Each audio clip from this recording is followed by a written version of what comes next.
Ito lang di si dami nga tagaw away guys. Ngayon na imas. Baraw tayo ng ano din. Tayo ng bagaste abani guys. Oh.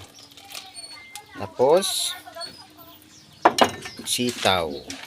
Di ka din Fresh na nagsustansya. fresh. Bagong huli yan. Sa munting farm natin. Eh di wow. Ayan guys, mekos muna yan.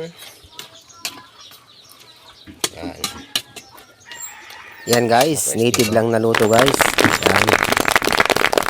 Tapos lagyan mo ng agoong. Masarap yan. Homemade yan. Sitaw lang. Yan, for breakfast only. Guys. Mawala ang ating magic sarap. Kunti lang para hindi masyadong masarap. Ang flavor niya ay